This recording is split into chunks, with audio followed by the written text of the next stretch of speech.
The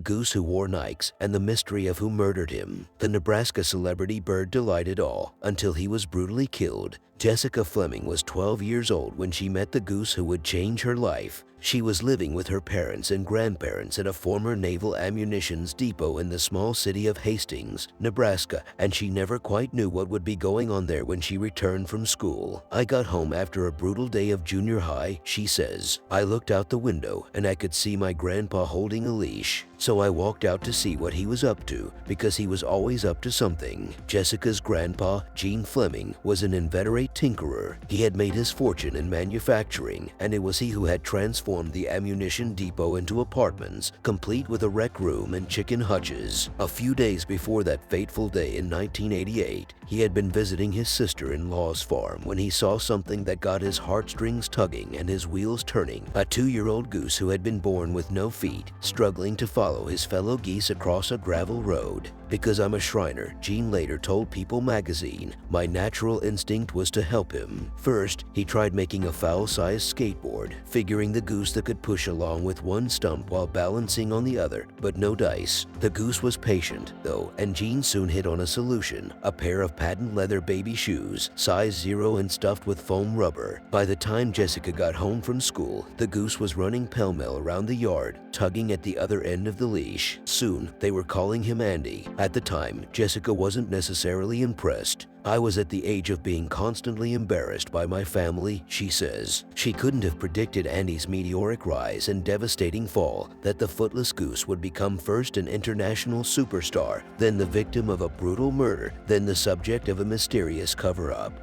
She couldn't have known that 25 years later, she would be the Fleming who took up the mantle, fighting through a web of mystery and intrigue to bring Andy justice. Andy's rise to fame. 12-year-old Jessica may have been over Andy, but Gene's friend at the Hastings Tribune, Gary Johansson, saw the goose's potential. He wrote up a few lines, and almost overnight, Andy went 1980s viral. "We had newspapers from all over the world contacting us and wanting to do stories," says Jessica. "He got on The Tonight Show with Johnny Carson, where he shared billing with Isabella Rossellini and Martin Short. Reader's Digest did a profile, and people splurged on a photo spread. When Nike learned that Andy preferred their brand of baby shoes, they sent him a crate, making him almost certainly the first goose to get a major sponsorship deal." Andy's hometown was quickly enamored, too. Gene goose-proofed the passenger seat of his bright orange Triumph TR7, and he and the star toured around, putting in appearances at libraries, schools, county fairs, and parades. Tourists flocked to see the Fleming homestead, and Gene even drummed up an Andy fan club, which issued official certificates signed by him and his wife, Nadine. "Hastings is known now for Kool-Aid," says Fleming, but before they really promoted that cause, it was Andy the Goose. It put the town on the map.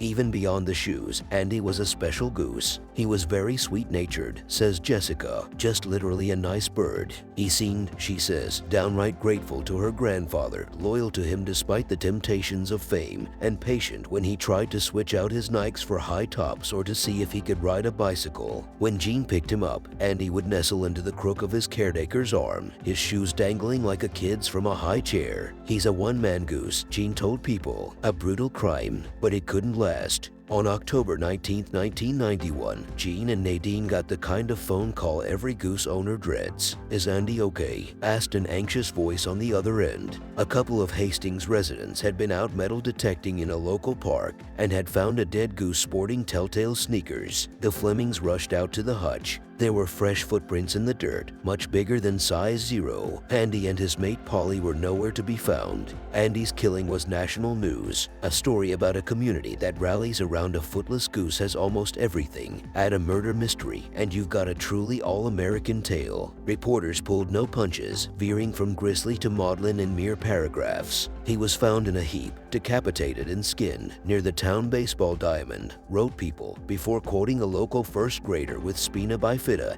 He was my favorite goose because he had no feet. Why'd they do it? The case even made the tabloids. Sicko commits foul deed, screamed Weekly World News, alongside stories about penile enhancement in a woman who was convinced her Dalmatian was Clark Gable reincarnated. When it came down to it, though, Andy was a local goose. Long after the glitzy reporters left town, long after the tide of sympathy cards trickled to a stop, the people of Hastings kept pushing for answers. The Chamber of Commerce set up a reward fund and raised somewhere around $10,000. Reporter Ron Grossman of the Chicago Tribune returned to the town in June of 1993 to see how everyone was getting along. He quoted Sheriff Greg Maggi saying Andy's case is still open and promising that his department followed up on every tip. They were still feeling the shock of a murder, Grossman remembered in an email. A new twist. Gene buried Andy quietly in his backyard, the site of their first romp together. Not long after that, he started showing signs of Alzheimer's, says Jessica. In retrospect, I think it was Andy who had kept him here with us for a lot longer. Gene agitated for a bronze memorial, but it never came to pass, although a local granite company did donate a carved headstone, which sits at the old Fleming homestead to this day. Gene passed away in 2000 at a nursing home in Grand Island, Nebraska. He definitely did not get closure, Jessica says. A few years ago, though, Jessica Fleming, now Jessica Corgi, found herself thinking more and more about Andy. She began combing through her grandparents' piles of documentation, fan mail, crime scene photos, her grandmother's meticulously kept notebooks. She called around to key players. Intriguing inconsistencies began to emerge, particularly around the case's status as unsolved. Some people said that it was found after so many years, she says. A recent call to former Chamber of Commerce President Don Reynolds confirmed this about 2 years.